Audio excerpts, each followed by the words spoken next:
anak bangsa. Terkadang, para pendidik sudah banyak mengikuti kegiatan pengembangan diri. Tetapi, pada saat terjun ke lapangan, banyak kesulitan yang ditemui. Antara lain, mau memulai dari mana? Kesesuaian waktu, kecocokan model pembelajaran dengan topik pembahasan, dan kecocokan pembelajaran dengan peserta didik.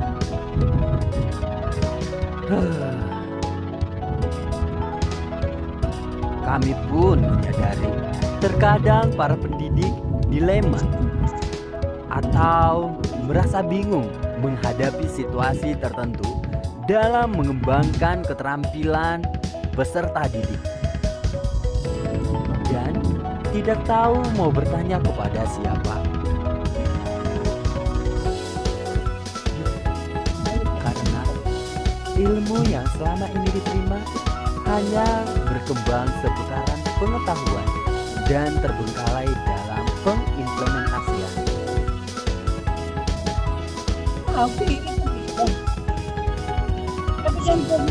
Oleh karena itulah, Magic hadir menjadi rekan bagi para pendidik untuk mencerdaskan anak bangsa.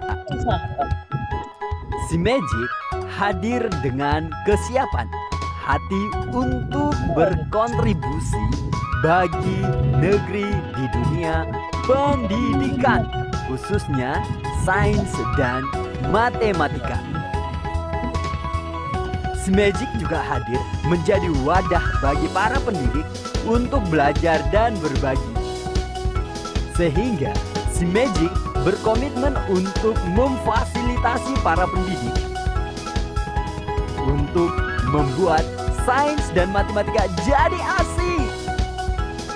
Magic akan merasa terhormat jika para pendidik dapat bersatu untuk membangun dunia pendidikan yang sehat dan dapat menumbuhkan keterampilan berpikir peserta didik.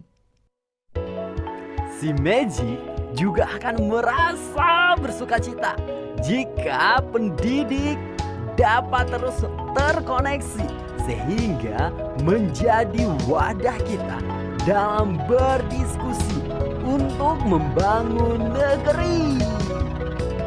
Dan kami akan sangat senang jika para pendidik disegarkan kembali tentang cara mengajar kreatif dan menggali potensi diri siswa melalui program-program yang diselenggarakan oleh Magic.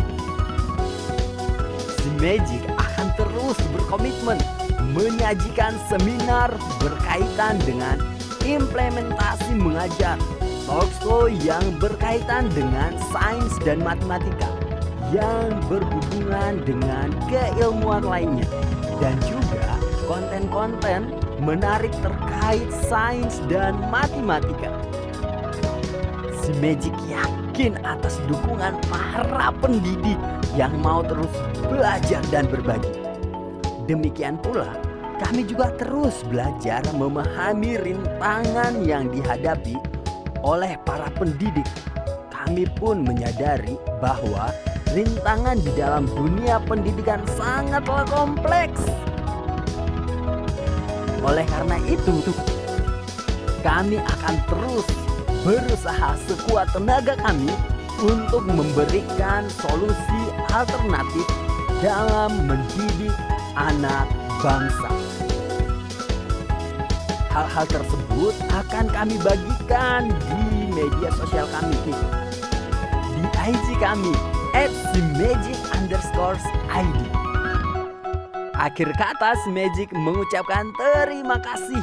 Salam pendidik bangkit untuk negeri.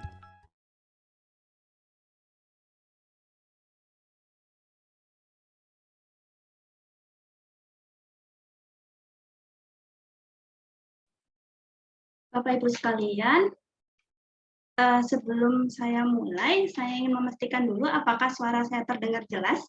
Jika iya, boleh ditunjukkan jempolnya, atau mungkin klik jempol atau bagaimana?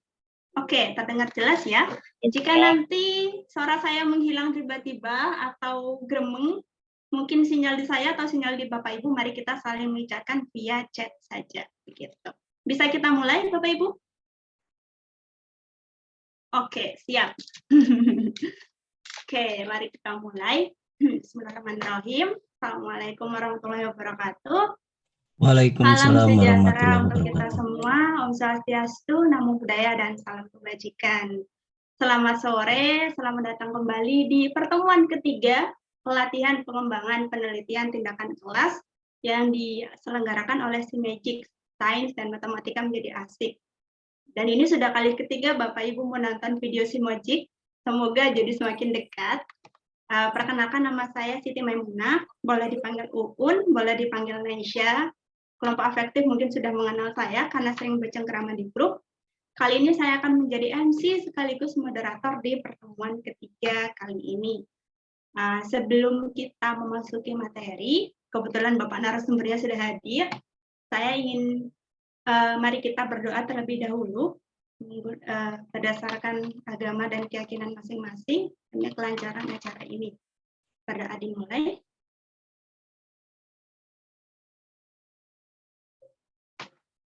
Berdoa selesai. Nah, Bapak Ibu, cepat. Saya berdek ini kalau pesertanya adalah Bapak Ibu guru sekalian gitu. Karena dari kecil diajarkannya kita harus menghormati Bapak Ibu. Saya izin terlebih dahulu Bapak Ibu untuk menyampaikan kembali aturan-aturan selama sesi materi di Zoom kali ini demi kelancaran acara. Yang pertama, mohon sekali untuk mematikan mikrofon Bapak Ibu. Nanti jika Bapak Ibu memiliki pertanyaan, bisa dihidupkan mikrofonnya setelah dipersilahkan.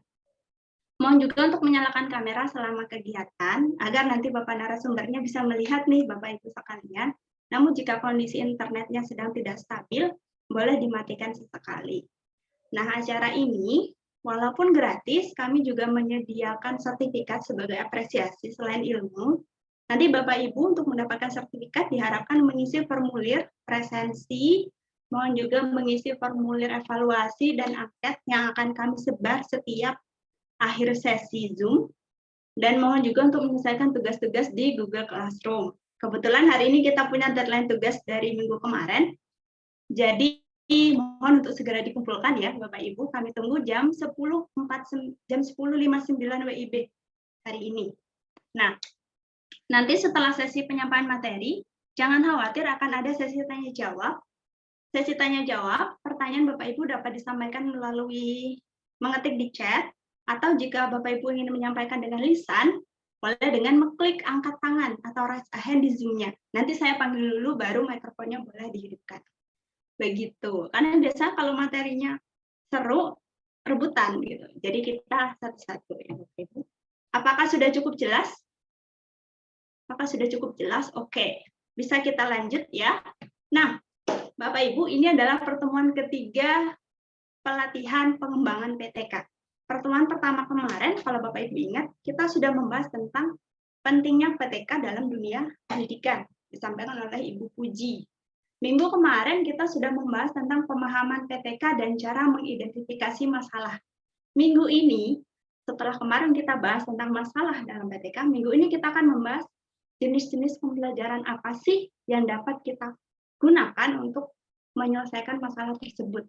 Jadi kalau dengan Bu Intan kemarin kita sudah bahas masalah, hari ini kita akan membahas tentang solusi dari masalah yang kemarin itu apa ya, gitu.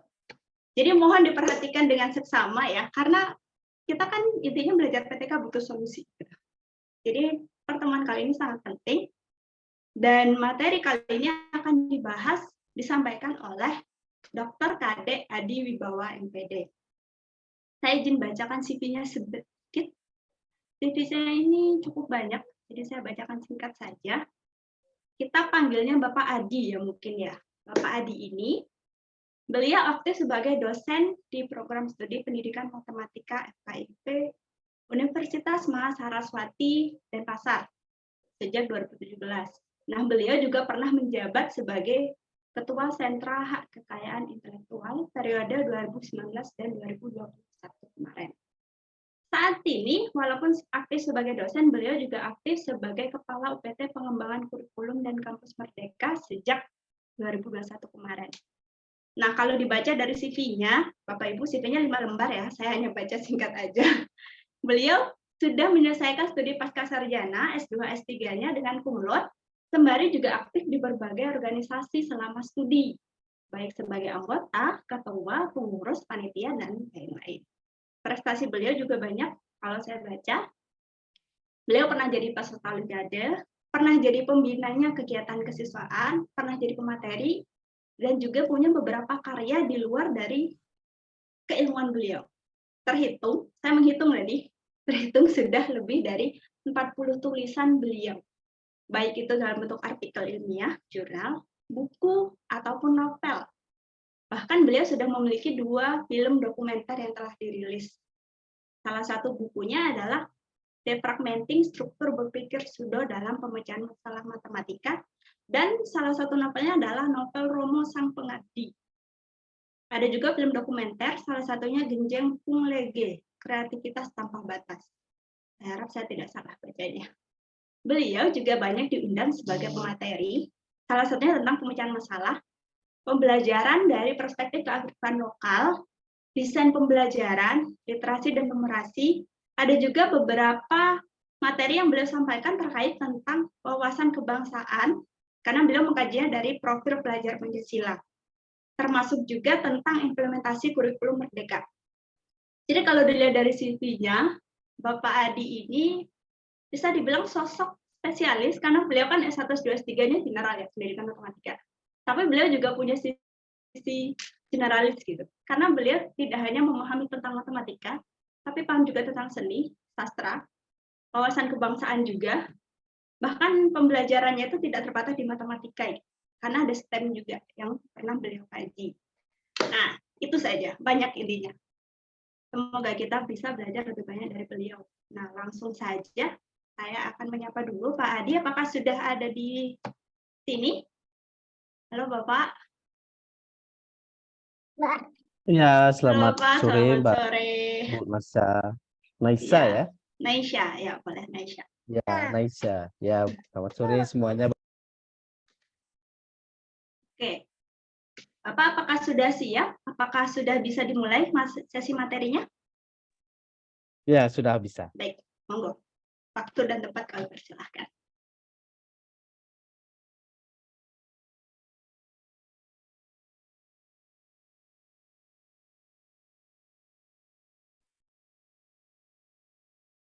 Gimana Mbak Naisa? Langsung ya? Oh, Langsung, monggo. Sudah menunggu ini. oke. Oke, terima kasih Mbak Naisha ya. Naisha atas waktunya dan selamat sore Bapak Ibu semuanya. Jadi kalau di Bali udah sore ya Bapak Ibu. Eh, terima kasih, ini waktu sebenarnya relatif ngantuk ya, jam 4 sore ini. Ya, mudah-mudahan semangatnya Bapak Ibu semuanya eh, tetap membara ya, seperti yang disampaikan Bu Naisha tadi, karena di sini adalah sudah terpilih, sudah terseleksi. Ya, dan semangatnya semua untuk belajar ya, termasuk saya juga semangatnya untuk belajar. Ya. Oke, jadi sebelumnya salam kenal Bapak Ibu semuanya. Ya, saya langsung saja. Salam kenal semuanya. Eh, saya Kadek Wibawa ya, dari Bali. Saya share screen dulu. Ya, jadi hari ini saya diminta memberikan materi tentang jenis pembelajaran yang bisa dipilih sebagai solusi dari masalah dalam PTK. Ya, ini ya pekerjaan yang saya kira tidak mudah ya. Seperti tadi disampaikan Mbak Bu Naisha, itu mengajar itu bukan pekerjaan yang mudah. Ya. Mengelola kelas itu bukan pekerjaan yang mudah. Makanya guru itu disebutnya profesi. Ya, jadi hanya orang-orang yang profesional yang bisa terus berusaha untuk mencari solusi. Ya, oke. Jadi tadi sudah disampaikan oleh Mbak Nesya, ya, profil singkat saya. mungkin di sini yang eh, penting saya sampaikan tadi, saya pernah di wawasan kebangsaan ya, memberikan materi tentang wawasan kebangsaan itu karena saya pernah jadi staf ahli di Kementerian Pertahanan, makanya memberikan materi wawasan kebangsaan ya. Tapi sekarang fokus di kampus saja. Jadi mungkin sebelah kiri saya itu ada foto ya, foto dengan ini kalau Bapak Ibu ingat kurikulum 13, itu beliau pasti ingat ya. Ini adalah salah satu pencetus ya kurikulum 2013 yang paling dicari dulu oleh guru-guru itu ya. Jadi banyak sekali mengatakan bahwa kurikulum 13 itu adalah kurikulum bawang. Jadi kalau dikupas isinya nggak ada gitu. Pertama kali datang ya. Jadi hampir semua guru itu nggak setuju dengan K13. Tapi saya karena seorang pendidik waktu itu sedang kuliah di Malang, saya mendapat info kalau beliau ngisi materi di Surabaya. Karena saya naik kereta api ke sana, ingin mendengarkan langsung gimana sih kalau beliau menjelaskan tentang K13 ya. Ya, yang pasti K13 itu adalah solusi ya. Karena dari pemerintah sudah menangkap adanya sinyal-sinyal disrupsi dan pendidikan. Ya, ada disrupsi besar sekali di bidang pendidikan. Ya. Makanya waktu itu yang paling berisiko adalah kebijakannya adalah tidak adanya mata pelajaran teknologi apa namanya TIK ya. Itu adalah yang paling berisiko. Tapi faktanya memang begitu. Jadi siswa tidak perlu belajar Word, PPT yang segala macam, tapi siswa bisa belajar sendiri. Nah, itulah tantangan yang penting kita mau terbuka ya terhadap perubahan. Itu yang paling penting saya tangkap ya. Dan sama-sama belajar. Jadi tidak menghabiskan energi untuk menyalahkan, tapi menghabiskan energi untuk mencarikan solusi. Mungkin itu jauh lebih penting ya dibandingkan mencari solusi untuk menyalahkan siapa yang salah atau mengeluh atau gitu ya. Jadi lebih baik fokus pada solusi. Ya, jadi hari ini saya coba memaparkan materi masalah pembelajaran matematika secara umum seperti apa, terus ya kemudian pandemi dan tantangan apa 21 ini seperti apa, terus pengalaman saya PTK, biar Bapak Ibu saya yakin juga nih Pak Adi ini dari pemateri pernah ber-PTK enggak gitu ya. Jadi nanti saya punya pengalaman juga ber-PTK. Walaupun sekarang sudah bergeser ya, riset penelitian saya sudah bergeser lebih kepada desain riset ya, sama seperti Pak Ruby, sama proses berpikir. Jadi sudah mulai bergeser. Tapi bimbingan skripsi saya masih banyak yang PTK. Terus ragam masalah di dalam kelas matematika, terus ragam jenis strategi pembelajaran, dan memadukan masalah dan strategi. Ya. Kurang lebih ini yang nanti saya sampaikan. Nah, biasanya ini yang biasa saya lakukan Bapak Ibu, kita sambil mengenal ya Bapak Ibu semuanya, mungkin saya belum mengenal semuanya, saya perlu mengenal Bapak Ibu semuanya. Jadi kalau Bapak Ibu bisa langsung saja di open mic ya. Jadi saya punya bilangan ya. Saya punya bilangan 1 sampai 6 ya. Oke, jadi 1 sampai 6 itu kan ada 1, 2, 3, 4, 5, 6 ya Bapak Ibu ya. Kemudian saya punya lingkaran.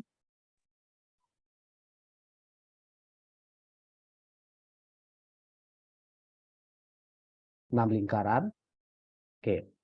Nah, saya punya games ya, tantangan di mana Bapak Ibu tolong bisa tempatkan bilangan-bilangan ini atau angka ini di lingkaran ini, dan satu lingkaran hanya boleh satu bilangan, jadi nggak boleh sama. Nah, tantangannya adalah jumlah setiap barisnya ini adalah 9.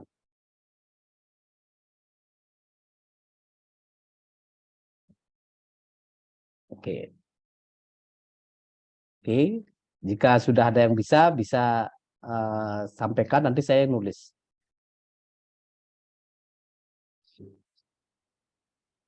Jadi ada 6 lingkaran. Di sini 1, 2, 3, 4, 5, 6 ya Bapak Ibu. Nah, di sini taruh 1, 2, 3, nggak boleh kembar. Nah, tantangannya adalah jumlah setiap barisnya adalah 9.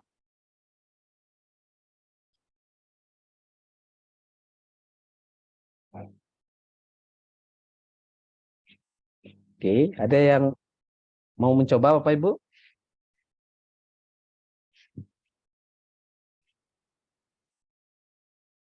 Oke, biar saya yang nulis ya. Wah, sini Jack.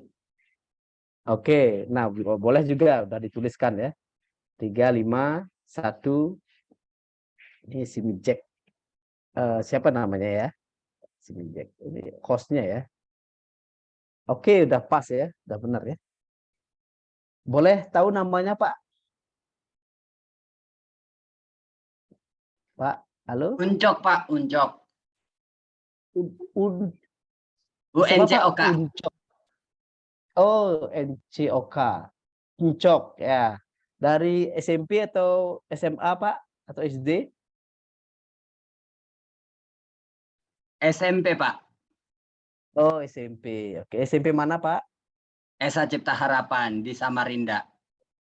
Oh, jauh ya di Samarinda ya. Oke, bisa Cipta Harapan. Oke. Baik Pak, salam kenal Pak. Ini bagus sekali ya, langsung responnya dan benar ya. Nah, Salam kenal, Bapak. ya, jadi ini biasanya digunakan untuk membuka acara, membuka pelajaran di kelas ya. Jadi bisa lebih menarik perhatian siswa. Nah, jadi ini sudah benar ya, Jok Pak Jok ya. Nah, biasanya kalau sudah seperti ini kita kasih tantangan lagi ya. Kita buat lagi, kalau ini bukan 9 jumlahnya ya, tapi 10 ya. Ya. Oke. Mungkin satu lagi ini saja ya. Mungkin ada yang bisa.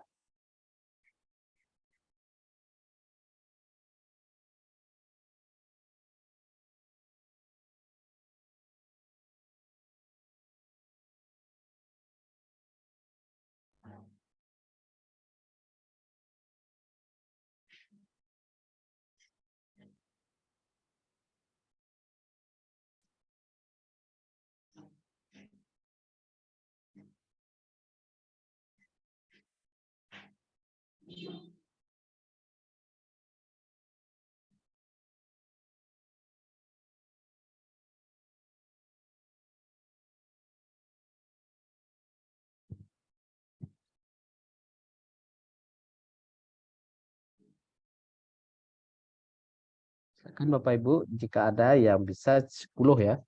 Nah, ini siswa juga sama ya. Nanti kalau 10 gimana ya? Nah,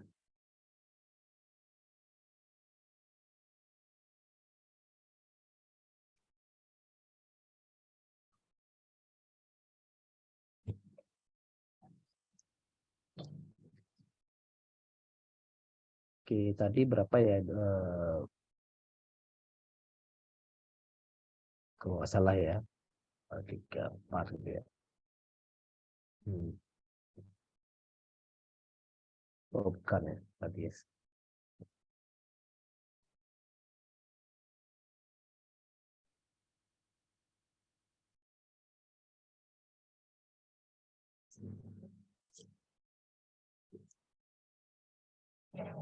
Oke, jadi mohon maaf ya. Geser.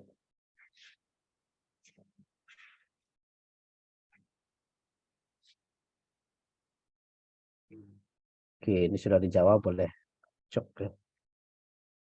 Jadi ini 5, 2, 3, 6, 1, 4 ya. Oke. Oke, jadi ini sudah dijawab ya. Keempat. Nah, sebenarnya game ini bisa dilanjutkan ya.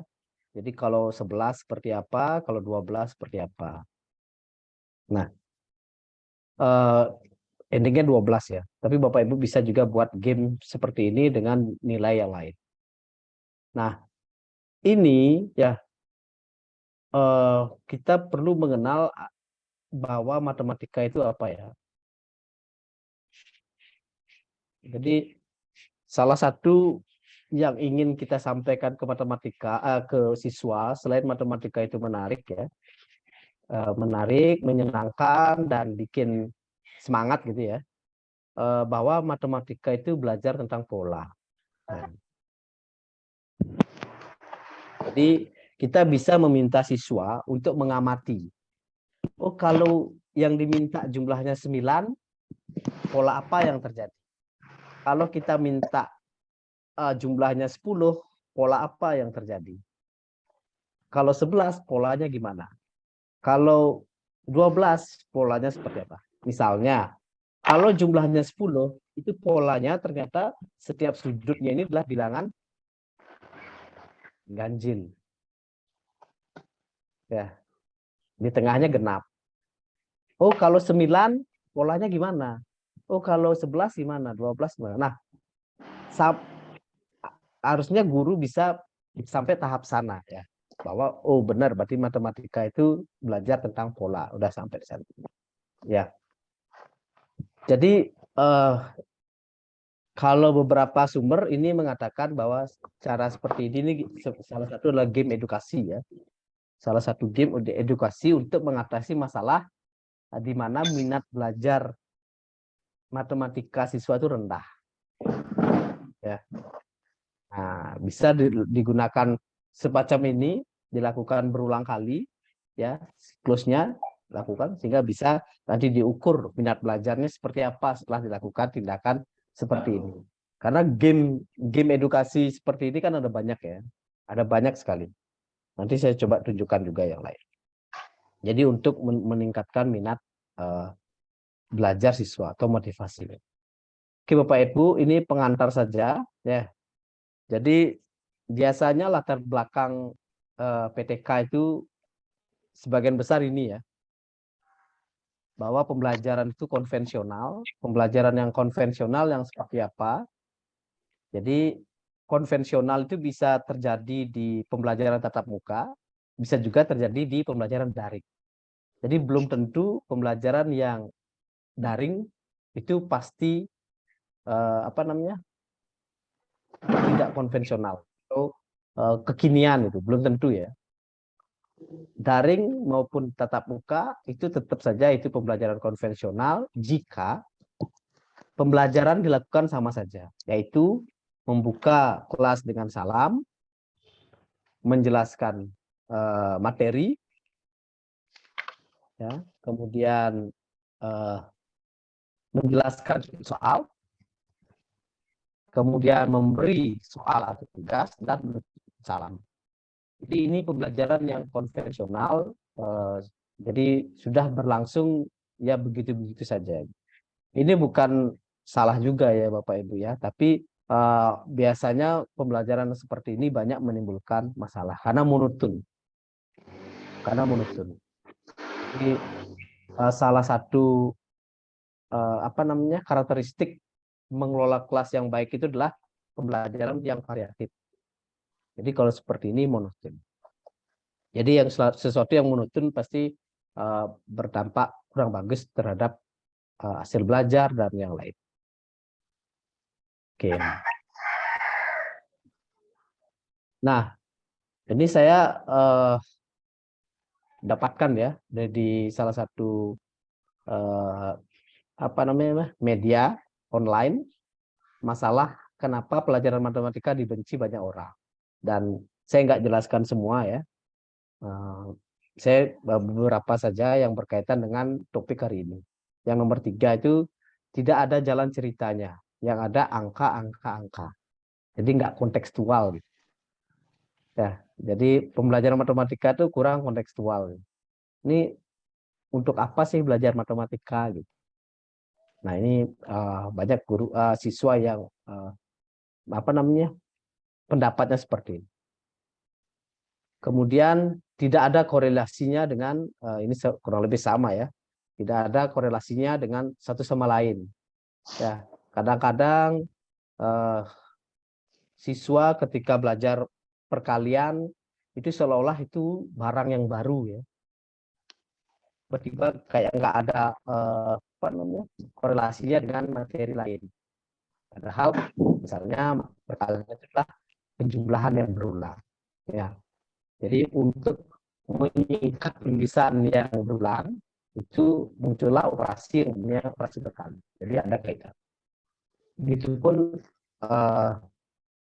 materi-materi yang lain. Jadi saling terkait, saling berkaitan. Nah, itu perlu dijelaskan. Kemudian guru yang membosankan. Nah, ini sudah masalah kita sama-sama ya.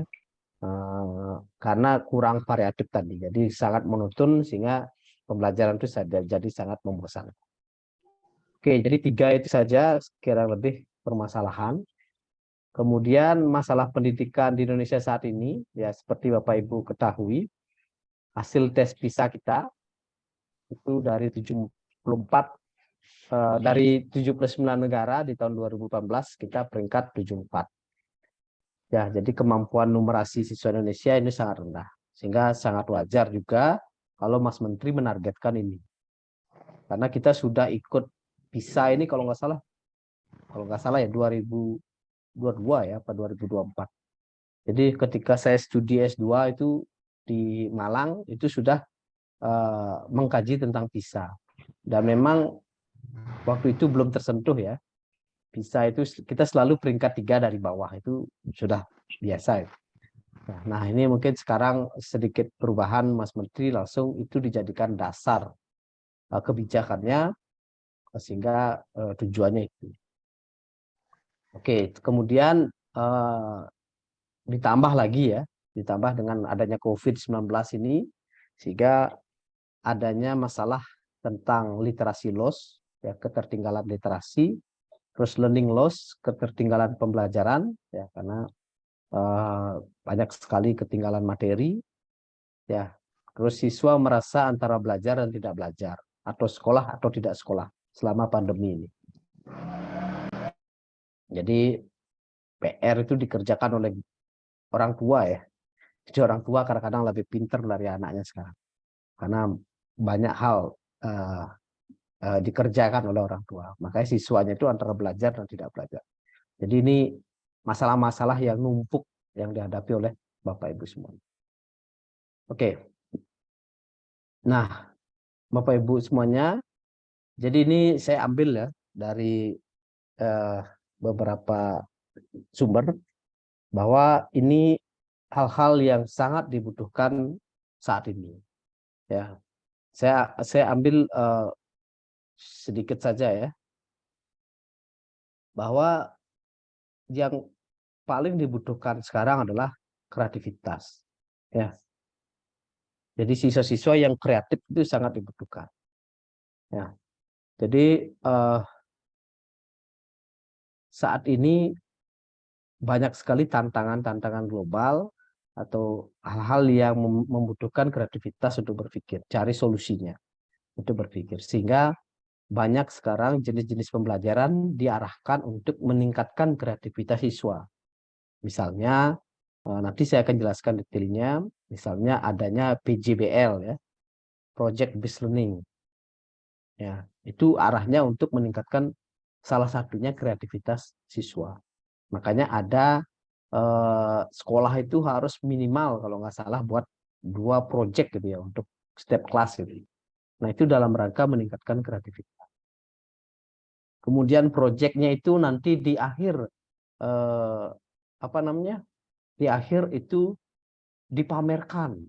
Nah, sehingga siswa yang memamerkan itu harus memiliki keterampilan komunikasi yang baik. Ya, mampu mengomunikasikan project yang di ini. Nah, kemudian tentu ada critical thinking juga. Nah, ini penting juga. Jadi ini kompetensi-kompetensi yang sekarang diukur ya. Yang arahnya ini diukur. Nah, tentu dengan cara kolaborasi ya. Jadi siswa diharapkan berkolaborasi untuk menyelesaikan satu proyek. Nah, oke, ini beberapa kompetensi yang sangat dibutuhkan di kehidupan mendatang ya di abad 21 ini. Nah, kalau nggak salah sudah ditambahkan 2 lagi oleh Mas Menteri, ada namanya kecerdasan siapa ya? Ada jadi 6C ya. Mungkin Bapak Ibu nanti bisa ingat ini baru 4C ya. Sekarang sudah 6C. Kalau nggak salah logika komputer itu ya, saya lupa namanya. Jadi ada 6 kompetensi yang arahnya ke sana saat ini. Oke, saya lanjutkan saja. Nah,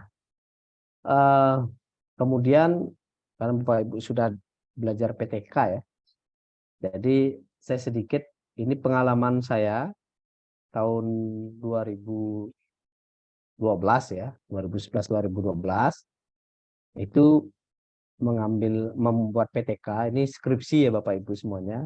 Saya yakin Bapak Ibu juga memiliki PTK saat S1 ya. Nah, ini saya mengambil penerapan model pembelajaran Knisley. Ya, ini saya kira belum ada yang menerapkan waktu itu ya. Untuk meningkatkan aktivitas dan prestasi belajar siswa, saya pilih materi trigonometri. Nah, ini karena adanya masalah pada aktivitas dan prestasi belajar di sana. Sehingga gimana caranya untuk mengatasi? Nah, saya ambil dulu waktu itu model pembelajaran Knisley. Ya.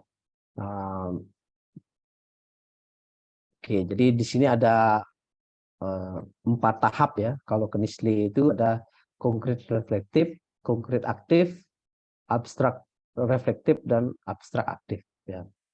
Jadi kalau ini karena sudah lama ya, Knisley ini kurang lebih sama dengan inquiry atau discovery learning ya. Jadi berbasis penemuan, tapi penemuan yang terbimbing. Oke, jadi ini pengalaman PTK saya. Kemudian ini yang kedua, ini tahun 2013 ya, waktu S2. Saya melakukan mini riset ya.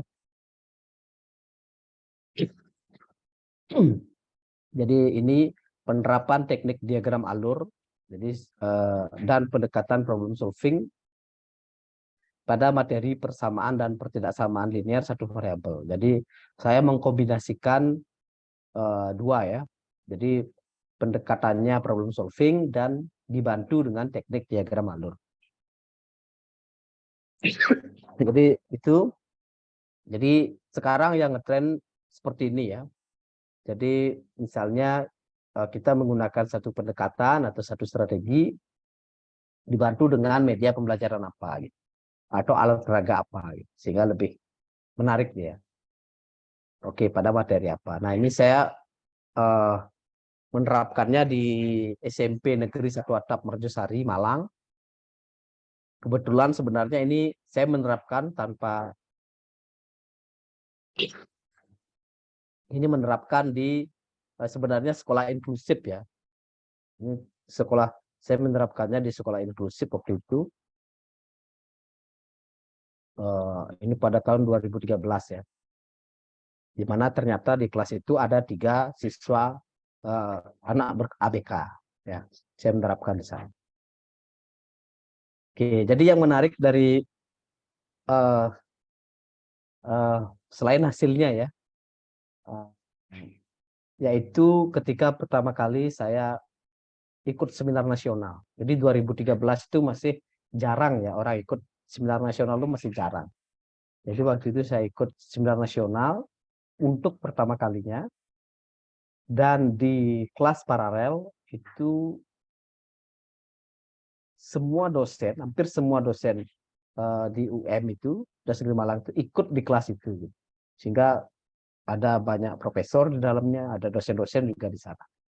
Nah, kebetulan penelitian saya itu tidak sesuai dengan target yang saya capai, yang saya buat ya. Kalau nggak salah di sana saya buat bahwa penelitian ini berhasil kalau rata-rata hasil belajar siswa itu 85. Kurang lebih ya 85, saya nggak ingat yang pasti. Kemudian di siklus 2 itu sudah mengalami peningkatan dari siklus 1 itu di 80. Nah, itu ditanyakan oleh salah satu audiens, kenapa kok berhenti penelitiannya? Kenapa nggak lanjut di siklus 3? Kan belum berhasil. Nah, pada waktu itu saya bilang ke siswa, ke audiens yang bertanya bahwa saya bilang bahwa siswa itu ternyata masih kesulitan mengerjakan soal-soal cerita, soal-soal yang tipenya problem solving. Siswa itu masih banyak yang males, siswa itu dan bla bla bla. Jadi saya memberikan alasan itu siswa ya. Kenapa kok penelitian ini dianggap belum berhasil? Karena siswa. Nah, di sanalah salah satu dosen saya langsung ya memberikan respon. Kalau jawabanmu seperti itu, berarti kamu belum pantas ber-PTK. Ya. Nah, dosen saya nggak melanjutkan kenapa beliau membuat respon seperti itu. Tapi setelah respon itu, akhirnya saya banyak sekali belajar tentang PTK. Ya, banyak sekali belajar tentang PTK. Nah, sehingga nanti saya akan jelaskan apa sih sebenarnya PTK itu. Oke. Kemudian ini apa namanya riset mahasiswa ya, kolaborasi dengan saya sebagai dosen. Jadi penerapan model pembelajaran matematika realistik. Ya, ini di materi lingkaran di SMP Wisata Sanur. Oke, terus kemudian ada pembelajaran kooperatif tipe jigsaw untuk materi persamaan lingkaran. Oke. Nah, oke, ini beberapa masalah yang Bapak Ibu ketik ya di Excel dan saya kompilasi. Ya, ada yang masalah yang Bapak Ibu hadapi, yaitu masalah tentang peningkatan motivasi. Ada juga masalah kemampuan literasi. Ada tentang kemampuan berpikir kritis. Rendahnya motivasi, rendahnya hasil belajar ya, dan segala macam. Dan memang belum ada yang merujuk rendahnya kreativitas ya. Rendahnya kreativitas. Nah, itu belum ada yang memunculkan masalah itu. Oke, Bapak Ibu, kita lanjut saja. Nah, ini beberapa masalah umum ya untuk PTK. Yang pertama itu rendahnya aktivitas, motivasi dan minat belajar. Kemudian rendahnya hasil belajar atau prestasi belajar. Kemudian lebih spesifik dari hasil dan prestasi. Karena hasil dan prestasi kan sebenarnya umum ya. Masih umum. Nah, kalau mau spesifik lagi lebih dari hasil dan prestasi, itu bisa rendahnya keterampilan berpikir kritis. Rendahnya keterampilan berpikir kreatif atau kemampuan, bisa juga ya, kemampuan berpikir kritis, kemampuan berpikir kreatif. Atau rendahnya kemampuan pemecahan masalah. Atau rendahnya kemampuan numerasi, karena sekarang arahnya ke AKM ya. Artinya mungkin Bapak Ibu bisa cek ya di nilai-nilai AKM siswa seperti apa sekarang, kok rendah ya nilai AKM-nya siswa. Nah, itu kemampuan numerasinya masih rendah. Nah, tentu nanti didasarkan pada indikator-indikator numerasi itu seperti apa. Nah, ini beberapa masalah umum yang biasa dihadapi atau dijadikan judul dalam PTK. Memang yang paling populer itu dua ini ya. Yang paling banyak itu di dua ini ya. Nah, yang berikutnya ini saya kira adalah pilihan jika Bapak Ibu atau guru ingin secara spesifik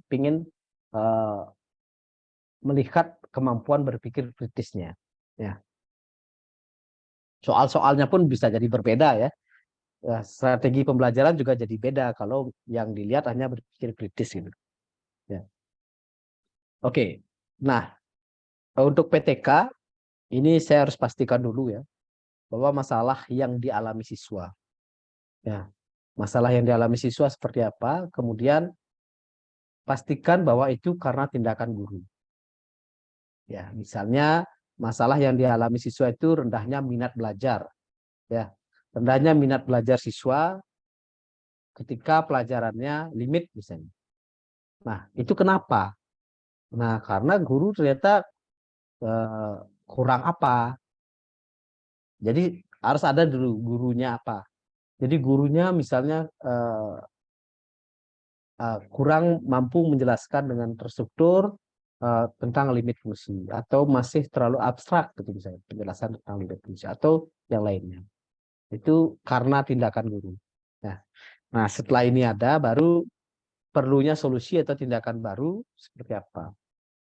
Nah, saya salah satunya dengan melakukan PTK.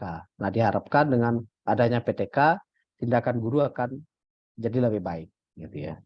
Jadi fokus di PTK adalah tindakan guru. Ya, makanya tadi kenapa saya disalahkan oleh dosen, karena bukan guru, ya, bukan guru yang jadi fokus saya, tapi siswa. Ya. Makanya kalau di 4 langkah dalam satu siklus itu kan adanya observasi dan refleksi ya. Nah, ketika refleksi itu di PTK itu adalah guru kurangnya apa. Ya. Jadi di siklus 1 itu pasti ada ya kekurangan guru ketika ngajar. Jadi guru kurangnya apa sehingga siswanya ribut misalnya. Guru kurangnya apa sehingga siswa tidak memperhatikan. Guru kurang apa sehingga waktunya cepat sekali habis gitu. Nah, itu guru ya direfleksi itu. Jadi siswa itu hanya mendapatkan akibat saja daripada tindakan guru. Jadi fokusnya adalah tindakan guru. Nah, oke. Kita lanjutkan. Nah, ini beberapa hal ya yang coba ini yang saya punya ya Bapak Ibu ya. Jadi saya kira Bapak Ibu mungkin jauh lebih kreatif lagi, lebih tahu banyak informasi lagi terkait dengan solusi apa yang kira-kira bisa kita gunakan untuk mengatasi berbagai permasalahan yang tiada. Ya. Jadi ini sebenarnya 8 ya. 8 hal ini adalah dalam rangka untuk meningkatkan minat, motivasi, dan meningkatkan aktivitas belajar siswa. Ya. Jadi misalnya mulai pelajaran dengan cara yang menarik. Ya. Jadi kalau konvensional kan membuka dengan salam ya, selamat pagi anak-anak gitu ya. Mungkin dengan cara yang menarik itu banyak ya. Ya saya kira Bapak Ibu lebih banyak tahu juga, misalnya dengan ngajak bernyanyi, atau mungkin tepuk yang Bapak Ibu tahu, mungkin dengan seperti tadi yang saya sampaikan, games tadi, atau games-games yang lain, ya, atau teka-teki matematika, ya, atau cerita pengantar sebelum masuk ke materi. Ya. Oke, jadi mulai pelajaran dengan cara yang menarik itu sebenarnya bahasa gurunya kan persepsi ya. Jadi persepsi itu nggak mesti harus, oh kemarin belajar apa ya, sekarang belajar apa, gitu. Nggak mesti harus seperti itu. Jadi tujuan persepsi itulah memastikan bahwa anak-anak saya itu siap untuk belajar. Gitu. Jadi sudah ready untuk kita belajar nih. 60 menit ke depan ini kita belajar hal yang serius nih, harus siap gitu. Itu persepsi sebenarnya tujuan. Jadi apapun yang bisa dilakukan. Oke. Nah, terus gunakan topik-topik sejarah bila perlu. Ini dalam rangka ini ya, apa namanya, meningkatkan minat belajar. Terus gunakan teknologi tepat guna. Sediakan perlengkapan untuk penemuan oleh siswa. Gunakan alat peraga. Provokasi agar terjadi diskusi dan interaksi. Gunakan video pembelajaran karya sendiri dan akhiri pembelajaran dengan sesuatu yang istimewa. Nah, oke. Mungkin nanti ini nama pembelajaran seperti apa ya, tapi ini adalah eh, kita mengawali pembelajaran dengan cara yang menantang. Ya, misalnya Bapak Ibu akan mengajar tentang pengukuran. Ya, misalnya Bapak Ibu bisa membawa seutas tali yang dimasukkan ke dalam kantong. Nah, munculkan sedikit dan minta siswa menebak berapa kira-kira panjangnya. Nah, tebak dulu, ada yang bilang, oh itu 1 meter Bapak Ibu. Bu Guru atau Pak Guru, itu kayaknya 1,5 meter. Oh itu 2 meter. Nah pasti beragam jawaban siswa, biarkan seperti itu. Kemudian tarik lagi sedikit demi sedikit yang dapat mempengaruhi dugaan siswa. Ya, oh kayaknya bukan 1 Pak Guru, tapi 2 meter itu. Ya benar 2 meter itu, saya yakin misalnya.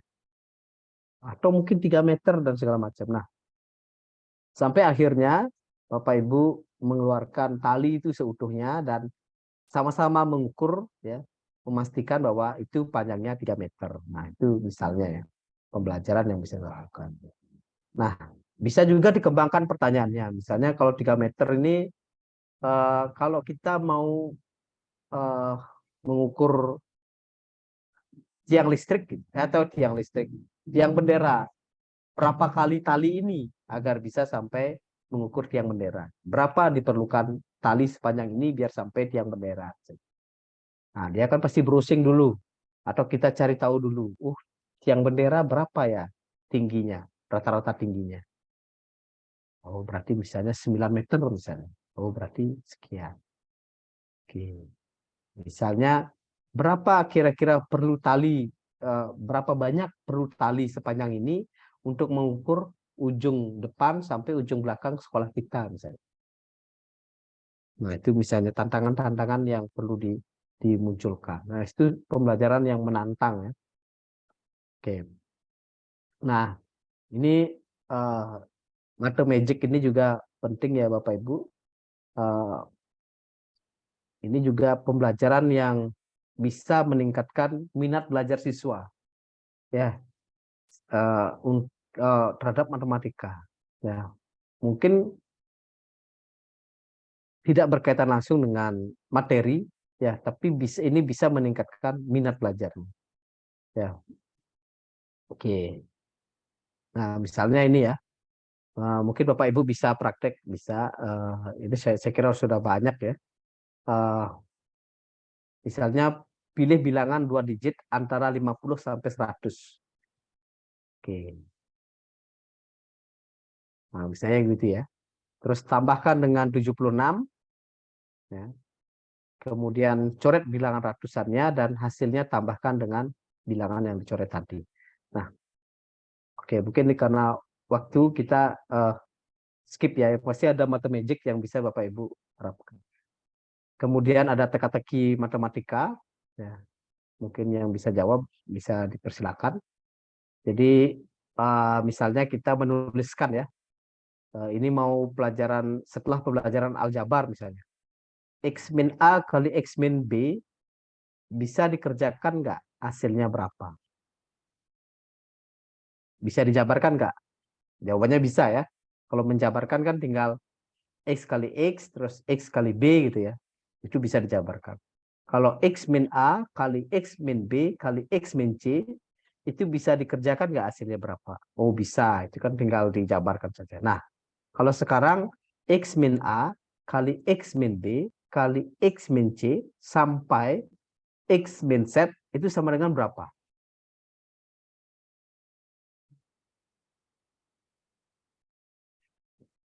Ada Bapak Ibu yang mencoba menjawab? Kalau X min A kali X min B kali X min C sampai X min Z itu sama dengan berapa?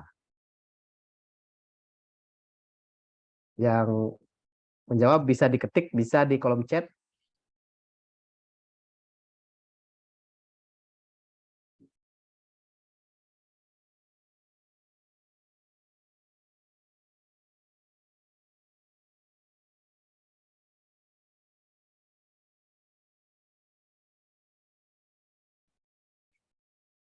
Ya Bapak Ibu, X min A kali X min B kali X min C sampai X min Z itu sama dengan berapa?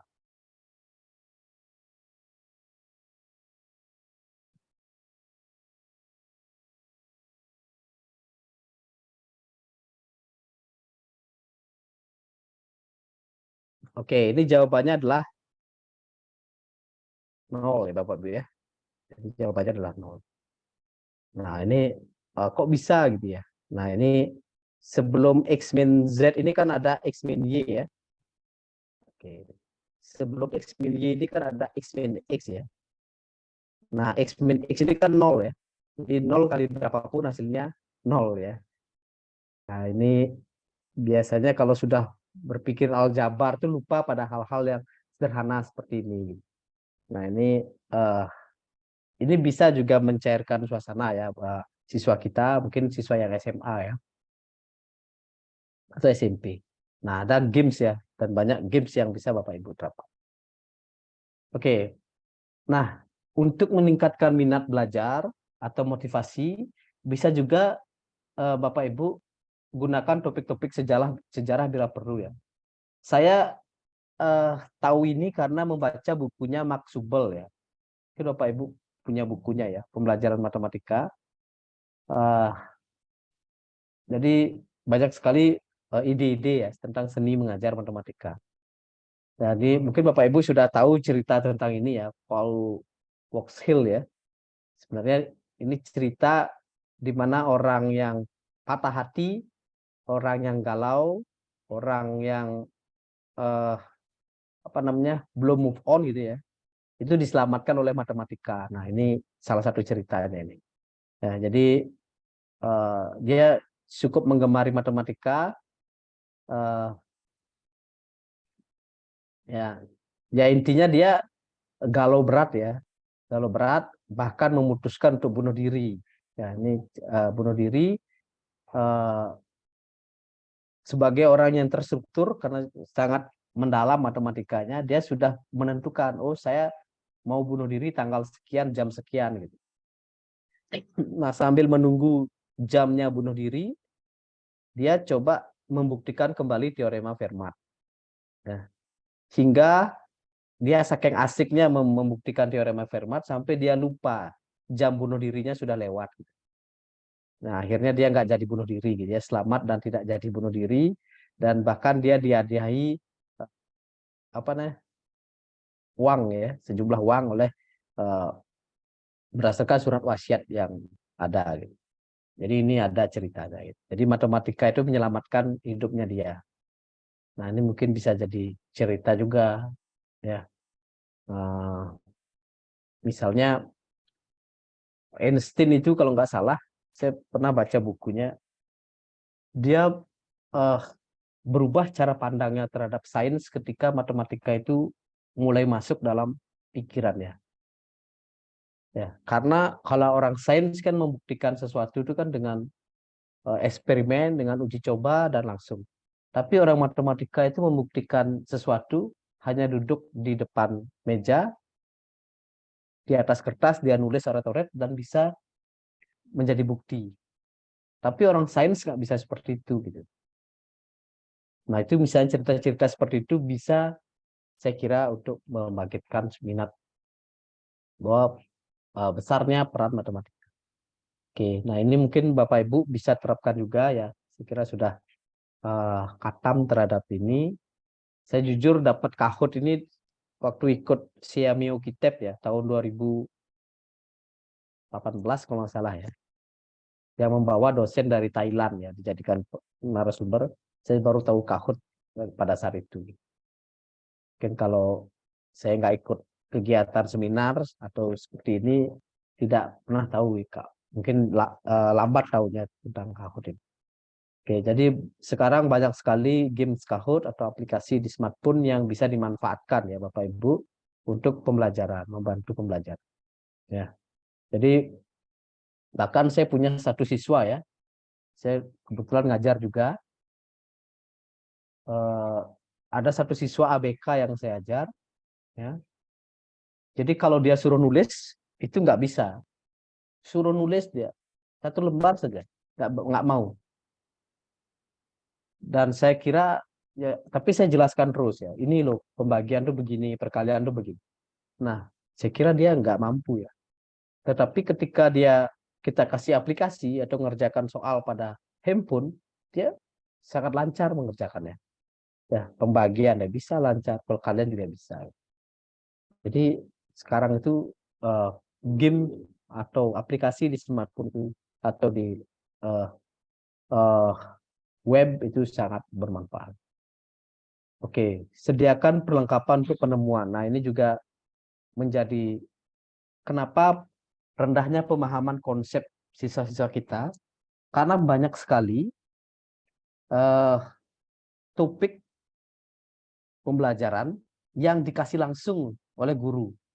Jadi misalnya 0 faktorial sama dengan 1. Kenapa kok 0 faktorial sama dengan 1, Bu? Yes, wis pokoknya itu. Pokoknya 0 faktorial dari Ibu belajar SMA waktu itu 0 faktorial 1. Ya, tapi kenapa 1, Bu? Kenapa kok nggak 0? Kenapa kok nggak 2? Kenapa kok nggak setengah gitu? Tapi kenapa kok 1 gitu?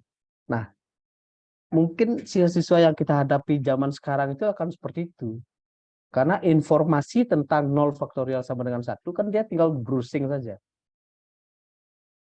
Tinggal browsing saja udah ketemu. Tapi informasi tentang kenapa kok 0 faktorial sama dengan 1 itu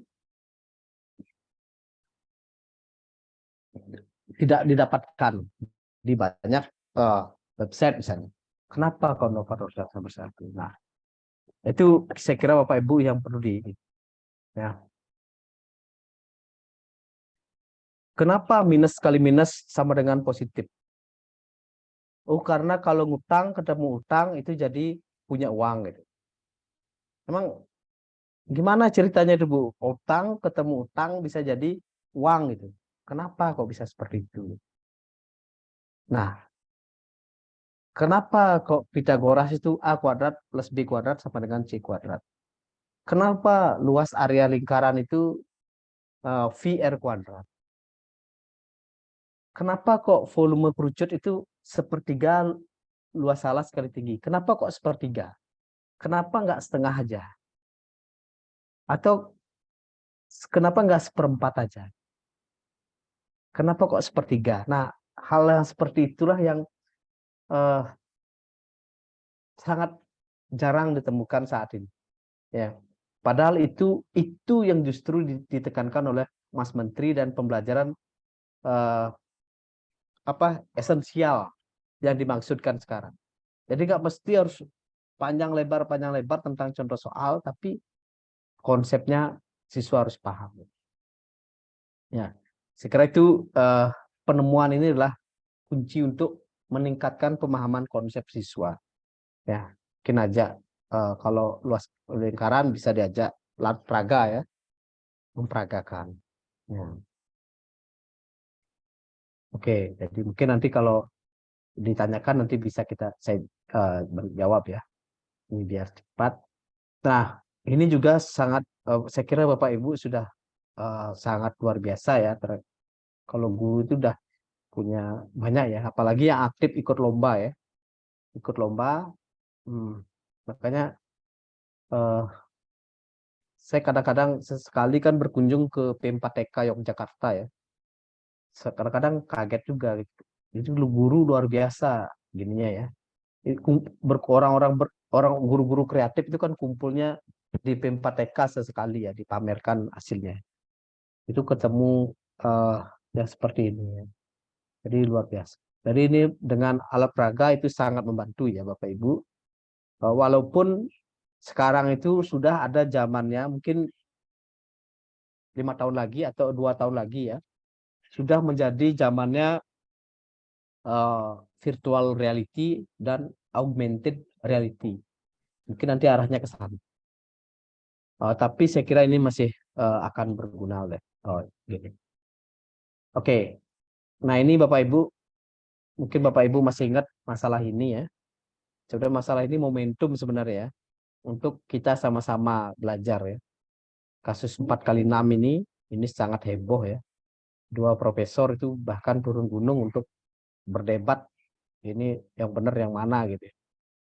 Yang pasti kita bisa memprovokasi siswa agar dia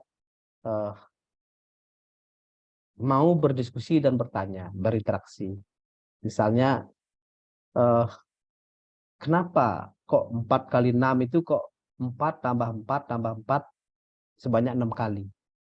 Kenapa kok bukan 6 tambah 6 tambah 6 tambah 6? Kenapa kok nggak seperti itu? Kenapa kok 4 kali 6 itu adalah 4 tambah 4 tambah 4 sebanyak 6 kali? Kenapa? Ya, ya bisa saja dia hanya pikirannya ya pseudo aja ya, hanya semu saja. Saya nggak tahu Bu, memang begini saja gitu. Atau mungkin ada punya argumentasi lain gitu.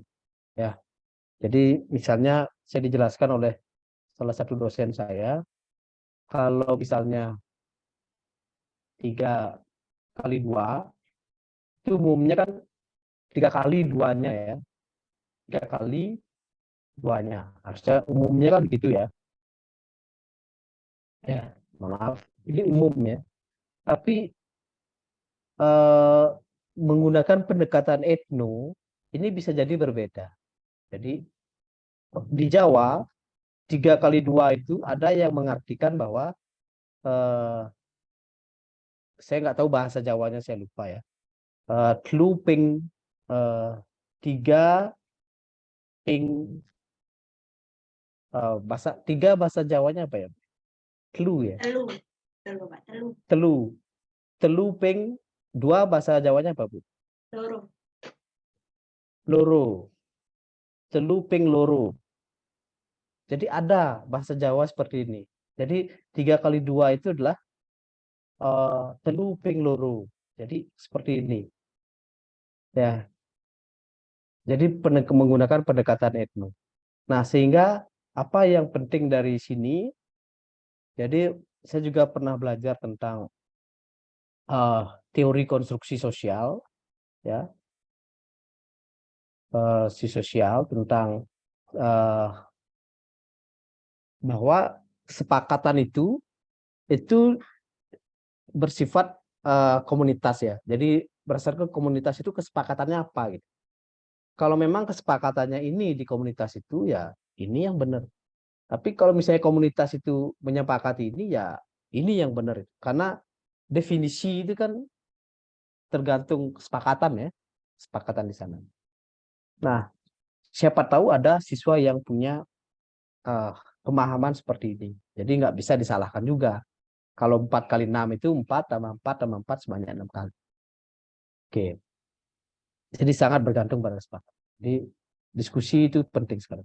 Nah, sekarang video itu juga sangat penting Bapak Ibu, dan jika bisa itu menggunakan video sendiri ya. Karena ini berkaitan dengan sekarang itu zamannya pembelajaran flip learning ya, pembelajaran terbalik.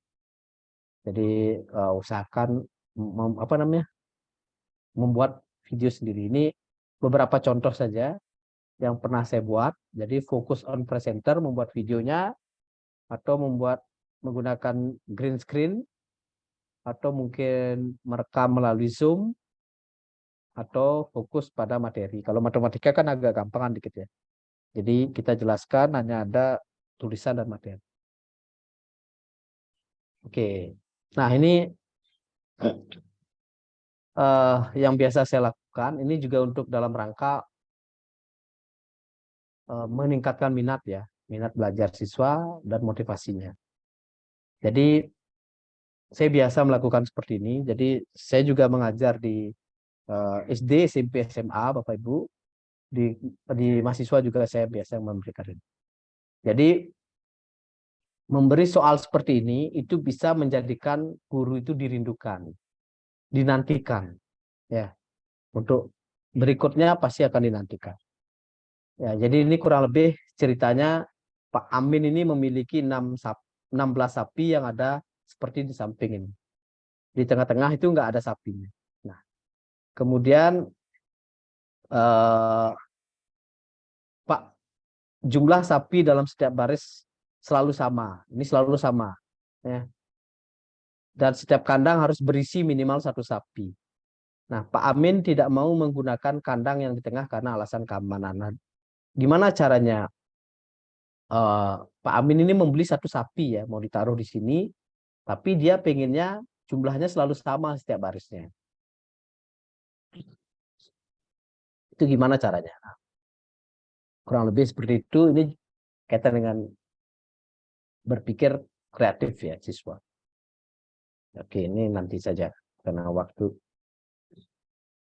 Nah, oke, saya lanjutkan lagi sedikit Bapak Ibu. Ini pembelajaran yang paling tren ya. Saya bilang paling tren. Jadi yang lain itu masih banyak juga pembelajaran selain ini. Kalau dijelaskan itu nggak habis saya kira. Saya ini mengajar strategi pembelajaran itu 16 kali pertemuan ya Bapak Ibu ya. 2 SKS jadi 16 kali pertemuan. Karena ini cuma 1 jam, jadi saya ringkas. Jadi yang tren sekarang adalah yang tren ya, yaitu realistic mathematics education. Jadi RME ini akan jadi solusi ya. Bahwa pembelajaran itu harus kontekstual. Dekat dengan kehidupan siswa. Kemudian yang baru ini flip learning. Ya, zaman siswa sekarang itu sudah, kalau ngomong tentang pengetahuan itu tinggal browsing saja. Ya, ke depan. Mungkin dalam tanda petik apatis ya. Banyak siswa bisa jadi apatis terhadap pengetahuan. Karena dia bisa tinggal googling di Google, tahu misalnya luas apa namanya, persegi panjang seperti apa dan lain-lainnya, tinggal googling saja ada. Oke, jadi flip learning ini sangat penting ya, di mana guru itu membuat video, memanfaatkan LMS yaitu dan menggunakan sistem sinkronus dan asinkronus. Kemudian inquiry atau discovery learning, pembelajaran penemuan ini menjadi yang akan tren ya saya kira. Terus problem based learning atau case based learning, bahwa pembelajaran berbasis masalah.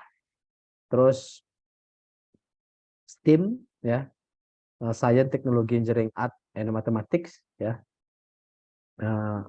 Karena begini Bapak Ibu ya. Jadi STEAM ini kebetulan saya beberapa sekolah waktu di Malang itu jadi konsultan di sekolah internasional ya, namanya My Little Island. Kemudian di Bali juga di High School Bali di sekolah internasional. Sebelum adanya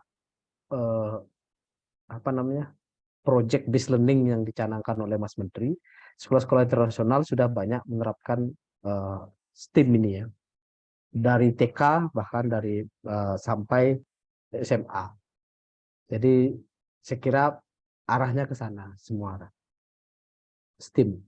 Kemudian ICT based pembelajaran ini yang berbasis teknologi, saya kira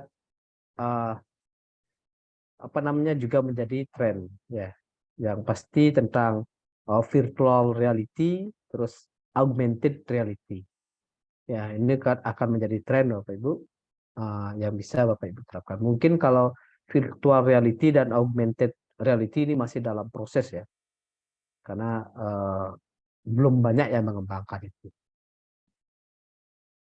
Oke, nah kalau pendidikan materialistik itu ini sintaks umumnya ya. Jadi menyajikan masalah, harus ada masalah, kemudian menjelaskan masalah itu seperti apa, kemudian bagaimana menyelesaikan masalah, terus membandingkan dan mendiskusikan hingga menyimpulkan. Nah, kemudian karakteristik RME itu tentu menggunakan masalah yang kontekstual, Bapak Ibu, kemudian menggunakan model, kemudian harus kontribusi siswa untuk menyelesaikan masalah tersebut.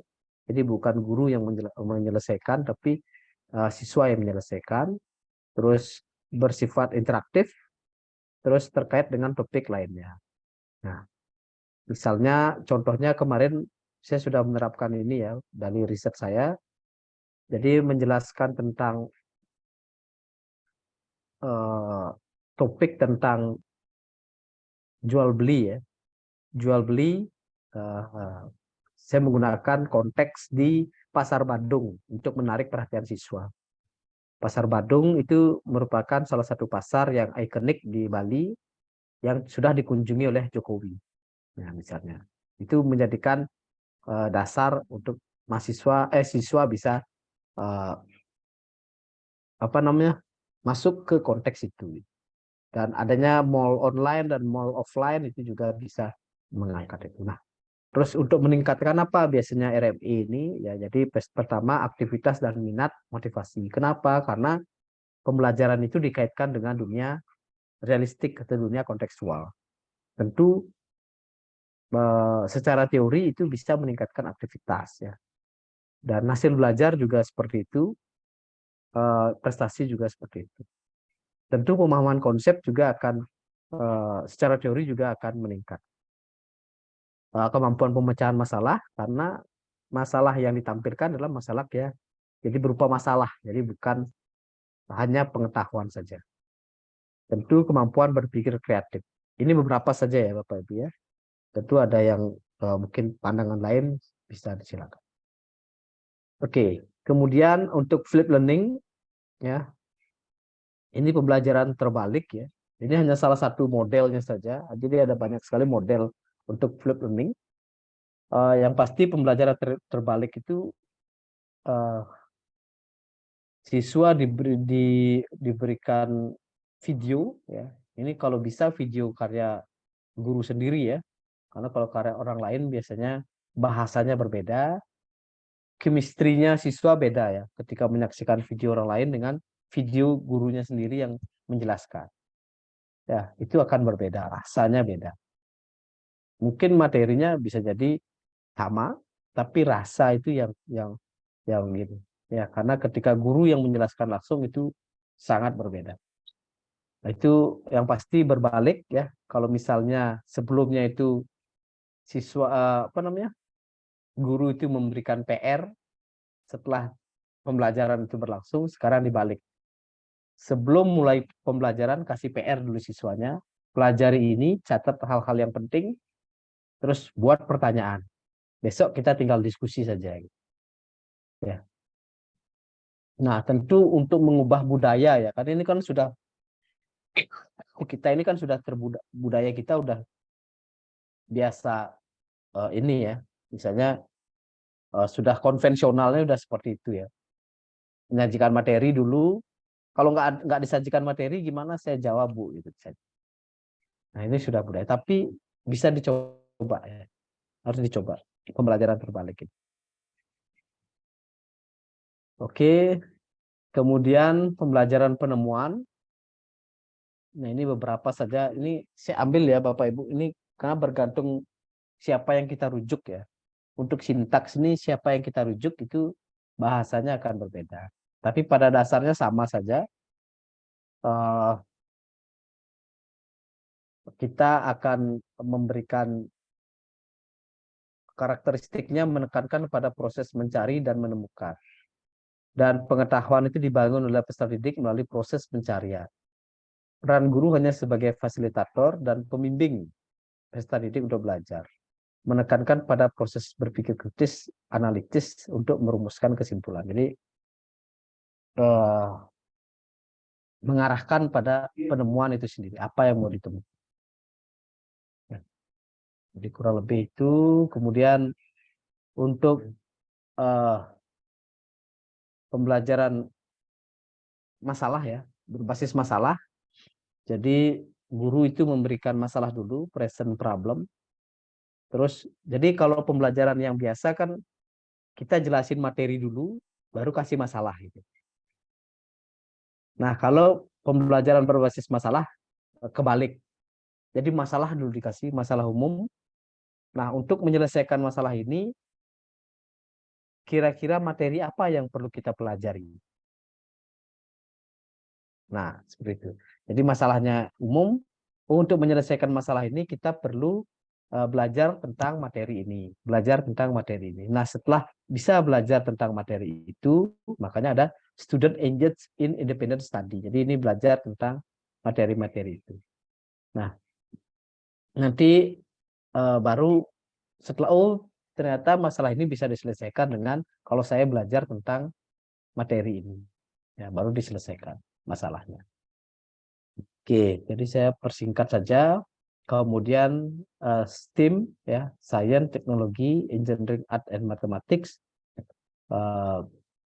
Ini sebenarnya pada dasarnya kurang lebih sama ya, antara masalah problem based learning, project based learning, STEAM itu kurang lebih sama. Pada dasarnya sama. Hanya kalau problem based learning berarti dasarnya masalah, kalau ini masalah tapi mendesain produk. Kalau project based learning itu mendesain produk di mana menggunakan pendekatan STEAM, misalnya begitu ya.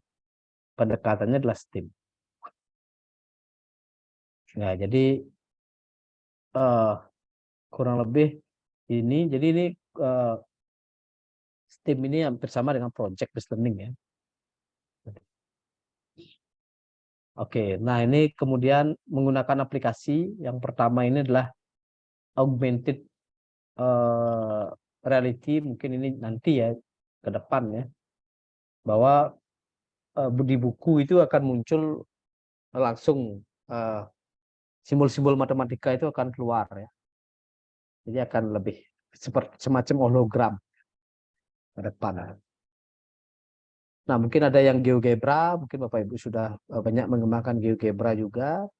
Jadi saya baru selesai kolaborasi dengan mahasiswa mengembangkan media pembelajaran GeoGebra, kubus dan balok. Ya, jadi kurang lebih itu Bapak Ibu semuanya. Terima kasih banyak atas perhatiannya. Jika ada hal-hal yang didiskusikan dengan senang hati. Terima kasih. Selamat sore Bapak Ibu semuanya. Selamat sore. Oke. Saya tidak tahu harus berbicara apa. Ekspektasi saya adalah Bapak akan membahas tentang, jadi Bapak Ibu kalau ada masalah ini, solusinya ini, solusinya ini. Ternyata tidak demikian ya. Kalau masalah-masalah PTK ini ternyata sifatnya di satu sisi general, tapi di sisi lain spesifik hanya terjadi di kelas Bapak Ibu. Jadi solusinya ternyata juga tidak bisa dibikin spesifik, kalau ada masalah A jawabannya B. Bisa jadi masalahnya itu bukan itu. Dan satu-satunya kuncinya adalah bagaimana kita, Bapak Ibu, memahami masalah yang terjadi di kelas. Dari materinya Bapak Adi tadi saya juga menyadari bahwa bisa jadi solusi PTK itu apa ya, bergantung pada bagaimana kita memahami masalah, atau bergantung dari sudut pandang kita. Kenapa sih ini anak 4 kali 3 susah terus gitu, salah terus? Oh ternyata sudut pandang dia terbalik karena dia orang Jawa, kitanya hanya bisa, sekitarnya tidak mengerti Jawa gitu. Itu bisa jadi terjadi di kita selama di kelas gitu. Jadi ya saya menyadari bahwa ternyata kunci dari solusi PTK itu adalah guru itu sendiri sepertinya. Saya melihat ada banyak pertanyaan sih secara personal, tapi mungkin Bapak Ibu dulu saja yang menyampaikan. Jika ada pertanyaan yang ingin disampaikan, boleh diketik di chat atau boleh klik raise a hand Bapak Ibu, atau klik angkat tangan mungkin. Apakah ada yang ingin bertanya? Atau masih berpikir? Atau masih mencerna? Karena materinya cukup padat ya. Dan cukup banyak. Kita ada satu penanya. Ada Bapak Joko Haryadi. Monggo Bapak silakan di-unmute suaranya dan disampaikan pertanyaannya. Oke. Terima kasih atas waktu dan kesempatannya. Assalamualaikum warahmatullahi wabarakatuh. Selamat sore. Oke. Mohon maaf dikoreksi kalau mungkin ada beberapa kata saya dalam salah pengucapannya. Tadi Bapak juga sampaikan terkait beberapa masalah yang muncul, yang terkumpul di dalam penugasan kami tugas pertama. Tetapi pernah disinggung satu permasalahan, yaitu tentang rendahnya kreativitas yang tidak pernah disampaikan di permasalahan tersebut. Nah, pertanyaan saya, Pak, untuk mengukur kreativitas anak rendah, tinggi, atau kita bilang sedang, pasti kan membutuhkan suatu instrumen atau indikator pencapaian. Nah, apakah Bapak mungkin punya pengalaman ataupun sudah ada pernah penelitian yang sejenis untuk mengukur kreativitas anak? Terus kalau ada, seperti apa? Kalau belum ada, apakah kita bisa untuk membuat suatu indikator sendiri? Tentu menggunakan bantuan dari validator ataupun orang yang lebih profesional di dalam mengukur kreativitas anak, bisa dosen kah, rektor dan seperti itu. Terima kasih Pak. Mohon pencerahannya.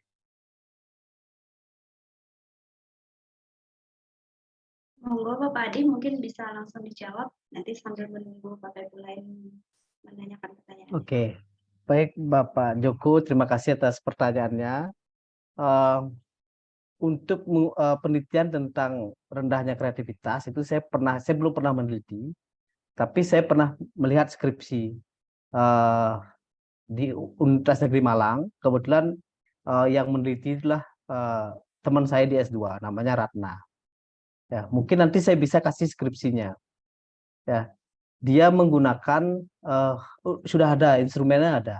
Jadi kebaruan jawabannya, terus dan lainnya. Kalau nggak salah ada empat hal ya yang dilihat dari kreativitas itu.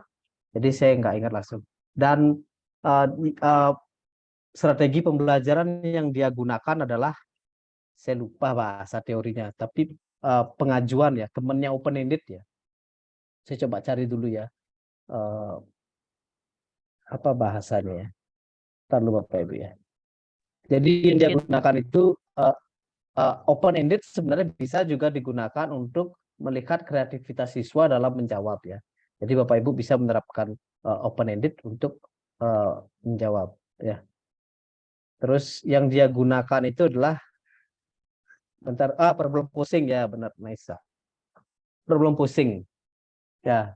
Ada within solution posing, pre-solution posing atau dan post solution posing.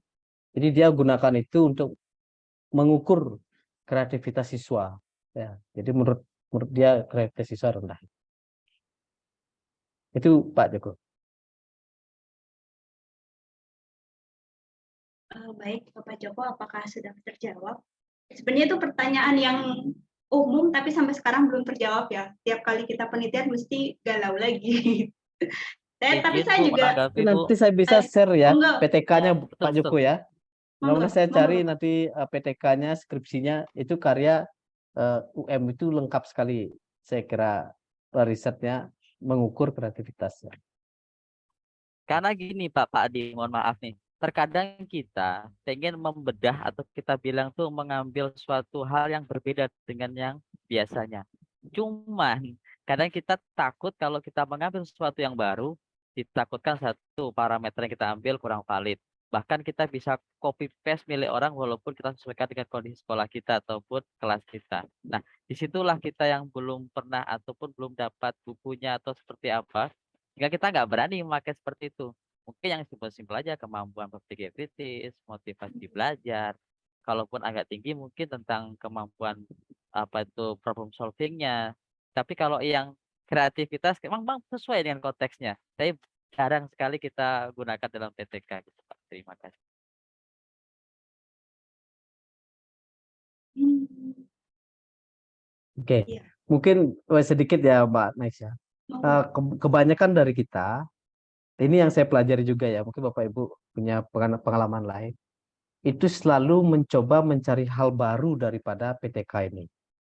Padahal yang baru itu justru tindakan itu sendiri. Jadi seperti ini misalnya, mungkin yang meneliti menggunakan uh, model pembelajaran di Jigsaw itu 5 orang atau 5 PTK, tetapi belum tentu hasilnya itu sama. Bisa jadi ya sama juga semua, mungkin mampu meningkatkan hasil belajar. Tetapi yang membedakan itu adalah tindakannya itu berbeda. Ya, tindakannya Pak Joko menerapkan jigsaw itu berbeda dengan saya menerapkan jigsaw. Jadi itulah yang data yang mahal, yang yang dikatakan beberapa dosen saya, data itu yang mahal. Tindakan guru itu yang sangat mahal datanya, yang bisa membedakan. Kalau cuma hanya meningkatkan itu mungkin hal yang biasa ya, tapi tindakan ini jigsaw-nya Pak Joko ini beda dia. Jigsaw-nya Pak Adi beda, Hmm. tindakannya itu beda. Sehingga data utamanya itu adalah, makanya penelitian PTK itu yang saya pahami adalah base-nya itu adalah kualitatif. Dan bisa Makanya jadi ya Bapak. data utamanya itu percakapan atau interaksi antara guru dan siswa. Interaksi apa yang terjadi? Nah, itu yang data yang mahal yang saya lihat, mohon maaf, yang saya pelajari di UM ya, Negeri Warang, hampir seperti itu data utama. Ya, oke, Dan itu aja Bu. itu jadi membuat saya sadar ya bahwa bisa jadi jigsaw yang sangat umum dan mungkin dibilang jadul itu jadi berhasil di kelas karena Bapak Joko yang menggunakan jigsaw itu gitu. Bisa jadi karena kan si kelas ini kan kelas kita sendiri ya Bapak Ibu, kan kebanyakan kalau saya dulu diajarnya PTK itu sebaiknya dilaksanakan oleh guru itu sendiri karena yang paling paham ada murid si anak itu guru sendiri. Jadi bisa jadi karena Pak Joko yang menggunakan jigsaw itu di kelas Bapak sendiri, itu yang bikin berhasil gitu. Itu sih. Itu yang saya pahami. Tadi saya lupa kalau saya yang MC karena saking fokusnya. Boleh kita beranjak ke pertanyaan berikutnya? Bapak Joko ditunggu nanti modul dari Pak Adia, nanti kami share dari panitia. Pertanyaan kedua ada Ibu Widya. Monggo Ibu Widya boleh menyampaikan pertanyaannya.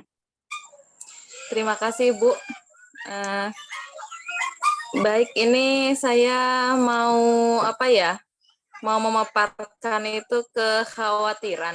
Sebenarnya kan yang paling sering ditemui itu masalah kurangnya minat motivasi siswa. Tadi sudah banyak dibahas ya sama Pak Adi. Ternyata ya solusinya banyak gitu, mulai dari persepsi sampai cara pembelajarannya pun sudah ada contohnya beberapa. Semuanya ya tadi flip, ada case, ada realistik. Cuman bagi kami guru untuk PTK ini kira-kira mudah diukur tidak untuk yang minat itu. Jadi sekarang kembali ke masalahnya adalah gimana keberhasilan PTK kami kalau kami ambil masalah minat, sementara kuesioner minat itu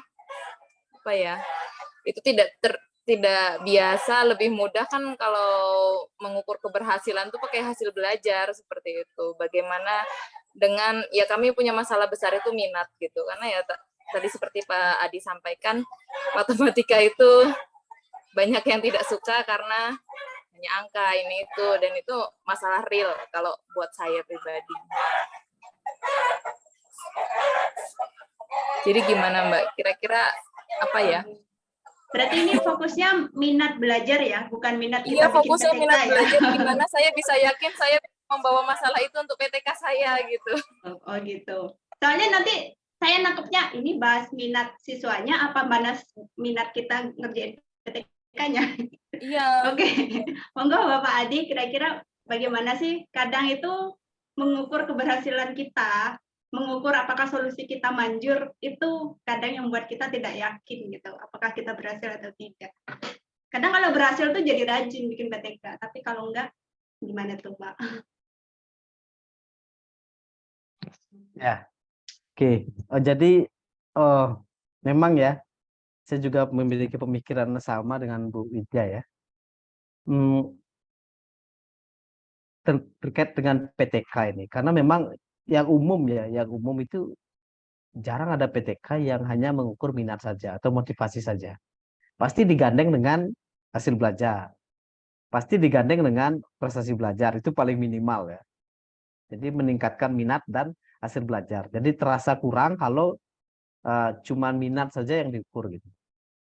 Apakah boleh minat saja? Nah ini jujur saya belum bisa jawab ya, tapi kalau pendapat saya harusnya bisa ya. PTK itu kan basisnya masalah. Jadi kalau masalah yang dilihat minat belajar ya, dan bisa dideskripsikan dengan baik, masalah minat itu seperti apa, motivasinya seperti apa, mungkin misalnya hampir setengah ya, lebih dari setengah siswa di kelas tersebut itu minatnya rendah sekali, dan itu di apa namanya, dilihat dari hasil kuesioner yang sudah disebar, terus hasil observasi oleh peneliti bahwa siswa itu minatnya rendah karena apa gitu, dideskripsikan dengan baik. Nah, kemudian diberikan satu tindakan, ya, tindakan-tindakan seperti tadi. Mungkin di setiap awal pembelajaran saya buat apa namanya, buat persepsi yang menyenangkan, ya, atau mungkin menggunakan alat peraga gitu, sehingga minat ini bisa diperbaiki.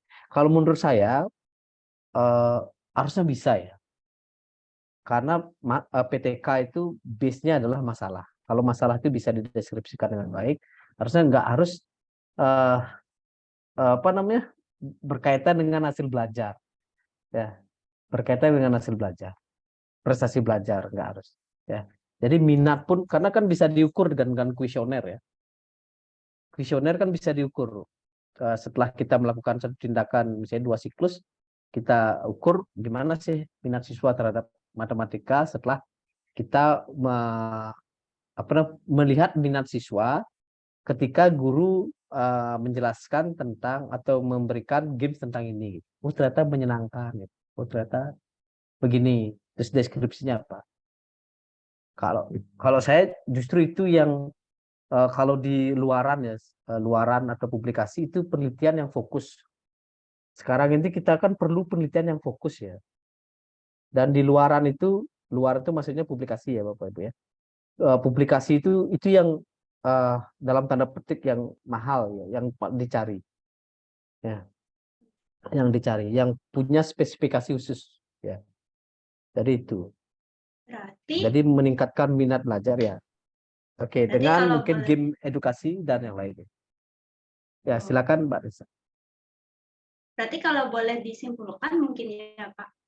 Kalau kita bahas PTK-nya itu tentang minat, kalau masalah PTK-nya ada di minat dan atau motivasi, berarti solusi indikator keberhasilannya tidak selalu tentang hasil belajar.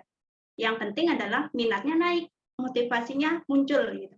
Walaupun hasil belajarnya masih belum kelihatan maksimal, yang penting kita bisa melihat nih, oh anak-anak ini minatnya muncul, motivasinya ada. Walaupun hasil belajarnya masih yang nggak cukup juga gitu. Bisa dibilang itu sebenarnya sudah berhasil karena fokus masalahnya minat. Betul begitu Pak?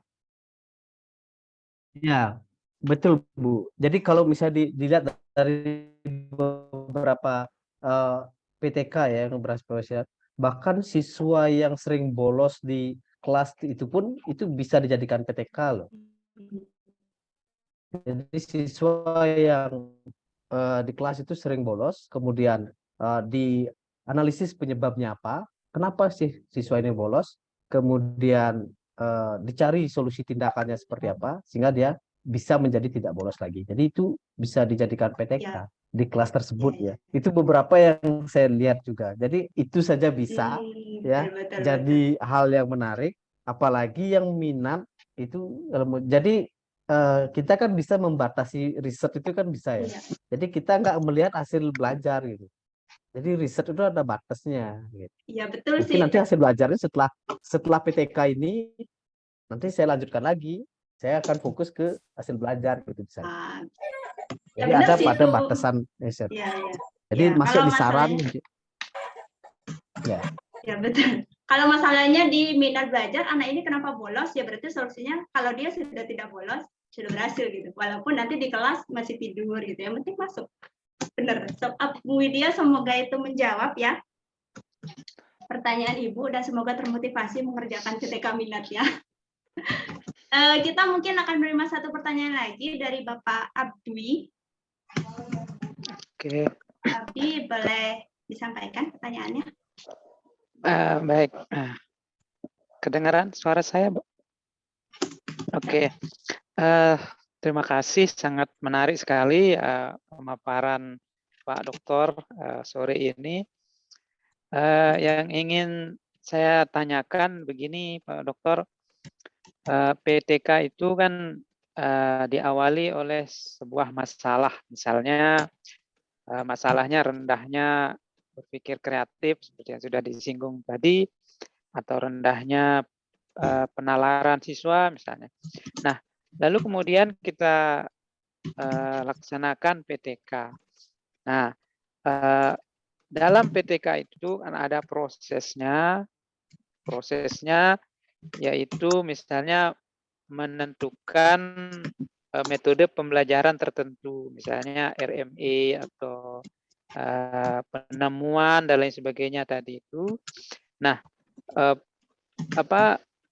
cara atau mohon maaf, solusi dari masalah rendahnya kreativitas misalnya atau rendahnya penalaran itu kan nanti solusinya dibenamkan di dalam proses pembelajaran menggunakan metode tertentu, kemudian diukur dengan instrumen tertentu, begitu yang ada indikatornya tertentu. Nah, disinilah letak kendala kami.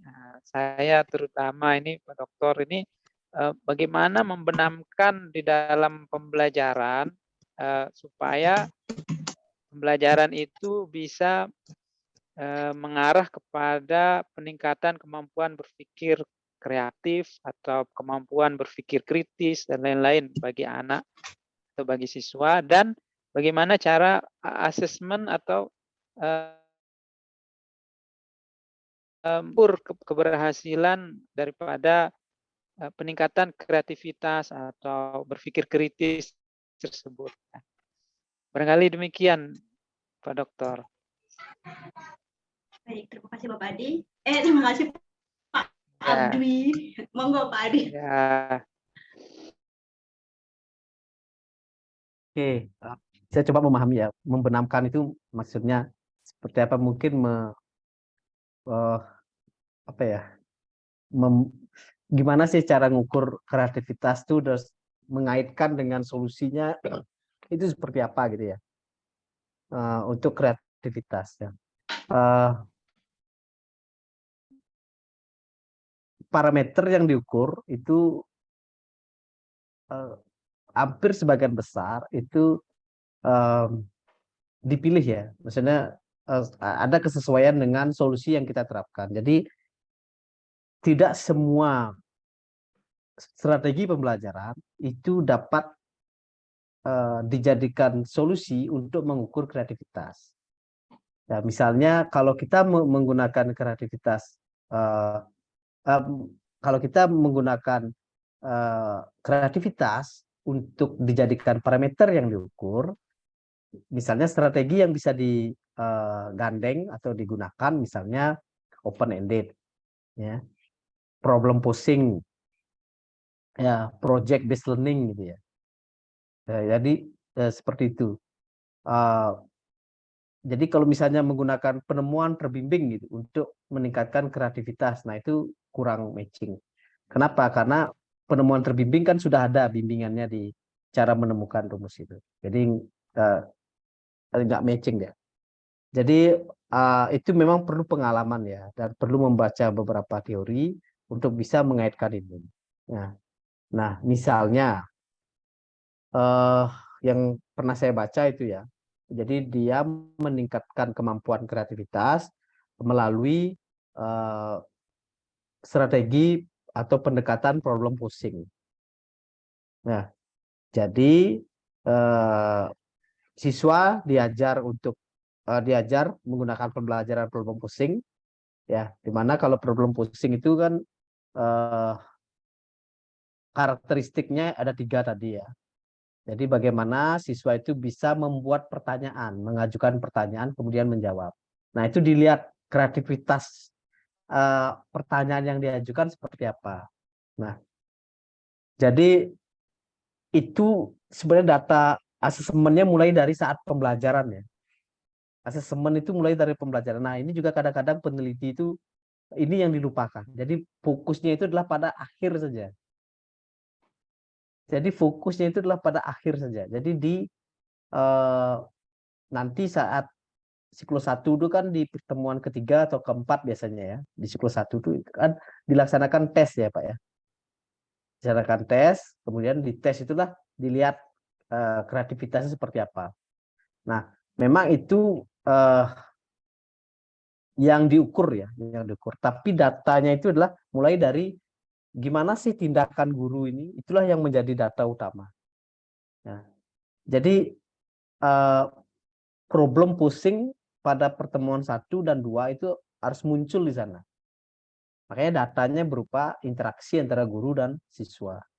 Interaksi guru dan siswa. Guru ngomong apa, siswa jawab apa. Atau jawaban siswa pun dibuat deskripsi itu bisa. Itu sebagai data utama. Ya. Jadi tidak berfokus hanya di akhir saja. Di akhir pada saat ukur baru ini meningkat atau apa gitu. Nah, jadi itu ya Bapak Ibu. Jadi memang untuk asesmennya caranya memang kita harus sudah pegang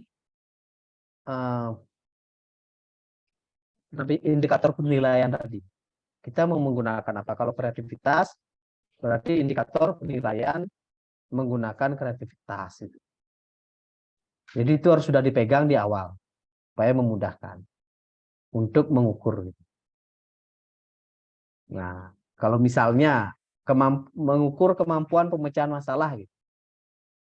Berarti yang kita gunakan misalnya 4 langkah Polya gitu. Ya. Nah, berarti nanti soal-soalnya itu berkaitan dengan 4 langkah Polya itu. Gimana sih dia memahami masalah? Gimana sih dia menyusun strategi? Gimana dia melaksanakan strategi? Nah, pada saat menyusun strategi dia gunakan strategi yang mana gitu.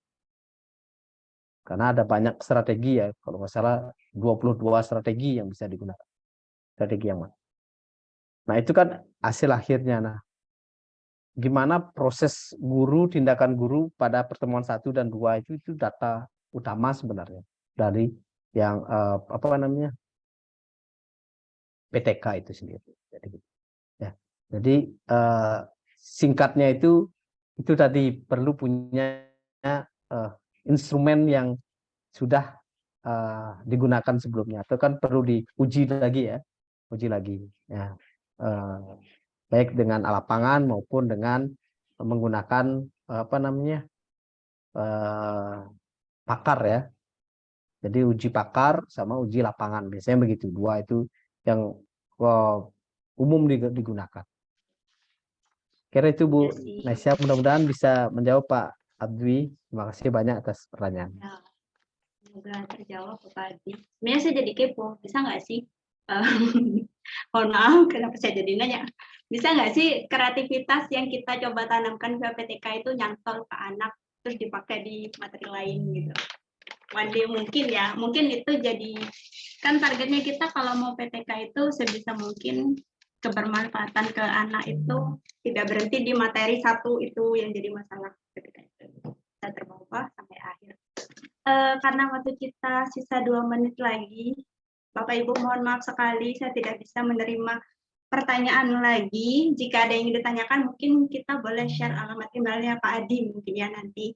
Siapa tahu Bapak Ibu ingin collab juga dengan Bapak atau mungkin mau mengundang Pak Adi di sekolah jadi pemateri. Monggo nanti kita share mungkin alamat email dan modul yang dijanjikan. Sebelum menutup Bapak, boleh Bapak disampaikan 1 menit saja pesannya untuk kami semua agar termotivasi menyelesaikan pelatihan ini dengan 1 PTK. Terima kasih Mbak Naisya dan Bapak Ibu semuanya.